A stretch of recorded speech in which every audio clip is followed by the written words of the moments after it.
겠습니다. 문재인 대통령이 오늘 소득 하위 70% 가구에 100만 원씩을 지급하겠다라고 발표를 했습니다. 4인 가구 기준인데요. 오늘 중앙정부 차원의 사상 첫 현금성 지원 정책입니다. 코로나19 여파로 내몰린 민생 경제를 지원하겠다는 취지죠. 과연 다 주냐 아니면 일부만 주냐 논란 끝에 전 국민의 70% 소득 하위, 그러니까 밑에서부터 70% 가구에 4인 가구 기준으로 100만 원씩 지급합니다. 국민연금 등 4대 보험료와 전기요금을 깎아주는 방안도 포함이 됐습니다. 이에 필요한 비용은 모두 9조 원이 좀 넘는데요. 2차 추경을 통해 마련하겠다는 방침입니다. 궁금한 건 그거죠. 70% 기준이 과연 얼마냐? 그래서 우리 집도 받을 수 있느냐? 또 언제, 어떻게 주느냐 등인데요. 신혜원 반장이 자세히 정리해봤습니다. 코로나19가 세계 경제에 남기는 상처가 얼마나 크고 깊을지, 그 상처가 얼마나 오래 갈지 아무도 예측할 수 없는 상황입니다. 당장의 어려움을 타개해 가면서 어두운 터널을 지나 경기를 반등시키는 긴 호흡을 가져야 합니다. 네, 정부가 코로나19로 인한 경제 쇼크를 극복하기 위해 긴급 재난지원금을 지급하기로 했습니다.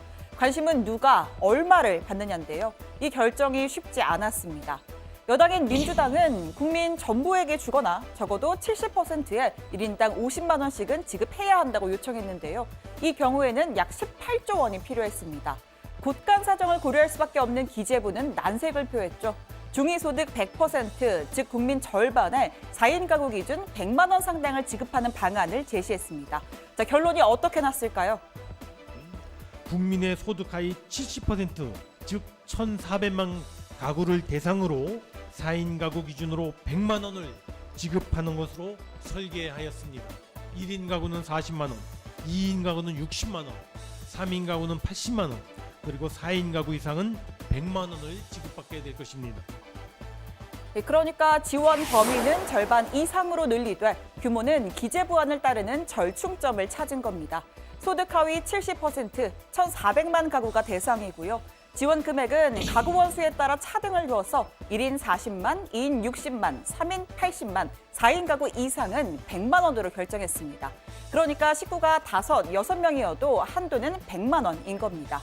즉각적인 소비 진작을 위해 현금이 아닌 지역 상품권과 전자화폐로 지급할 예정입니다. 정부로서는 이 재원의 차이는 없습니다. 소비 진작이라는 측면에서 본다면 현금보다는 지역에서 소비로 직결될 수 있는 지역사랑 상품권이라든가 전자화폐로 드리는 것이 훨씬 더 효과적이라고 봤고요. 자, 그럼 소득 하위 70%는 뭘 기준으로 할까요? 기재부와 복지부는 아직까지는 논의 중이라고 했습니다. 전 국민적인 관심사인 만큼 이 기준까지 확정해서 발표하는 게 좋지 않았을까 싶긴 한데요.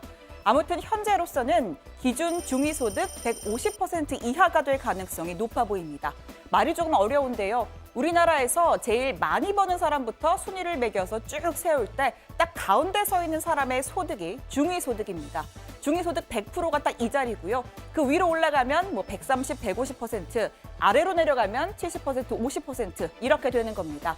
올해의 경우에 기준 중위소득의 150%는 1인 가구 기준 264만 원, 2인 449만 원, 3인 581만 원, 4인 가구 기준 712만 원입니다.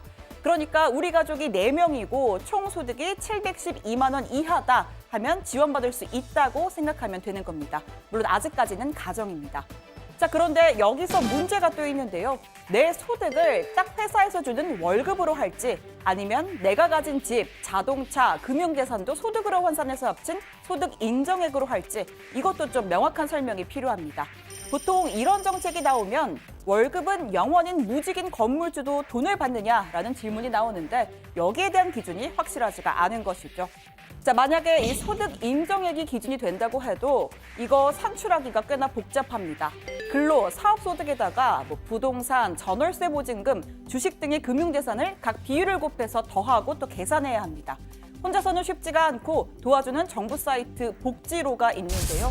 오늘 한때 접속자가 몰리면서 사이트 접속이 마비되는 상황이 빚어지기도 했습니다. 자, 또 하나 궁금증, 지자체의 지원과 중복 지급이 가능하냐입니다. 앞서 경기도의 경우 다음 달 1일부터 도민 1인당 10만 원씩을 주기로 했었습니다. 또 기초수급자나 차상위 계층의 경우에 이 소비 쿠폰 같은 1차 지원책이 이미 나왔는데 그럼 중복 지원이 가능한 건지 관련한 정부의 답변이 있었습니다. 지자체는 정부의 골격에 더해서 지방의 사정을 감안해서 더 추가해서 지급할 수도 있고 또 지급의 이 방식을 좀 달리할 수 있겠습니다만은 큰 틀에서 정부가 약속드린 1인 가구 40만 원부터 4인 가구 이상의 100만 원까지의 골격은 유지가 될 것이라고 제가 말씀드릴 수 있겠습니다.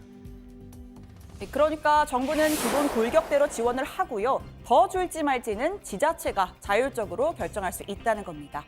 자, 이 같은 초유의 현금성 지원 정책에 대해서 문 대통령은 쉽지 않은 결정이었고 많은 회의와 토론을 거쳤다고 했습니다. 특히 소득성이 30%가 지원 대상에서 배제된 데 대해선 이해와 양보를 구하기도 했습니다. 모든 국민이 고통과 노력에 대해 보상받을 자격이 있습니다. 그러나 정부로서는 끝을 알 수 없는 경제 충격에 대비하고 고용 불안과 기업의 유동성 위기에 신속하게 대처하기 위해 재정 여력을 최대한 비축할 필요가 있습니다. 경제적으로 좀 더 견딜 수 있는 분들은 보다 소득이 적은 분들을 위해 널리 이해하고 양보해 주실 것을 당부드립니다. 이외에도 정부는 저소득층 및 중소기업, 소상공인, 자영업자를 대상으로 4대 보험료와 전기요금 납부를 유예 또는 감면을 해주기로 결정했습니다. 당장 3월분부터 적용이 됩니다. 오늘 발제는 여기서 정리하고요. 들어가서 좀 더 이야기 나눠보겠습니다.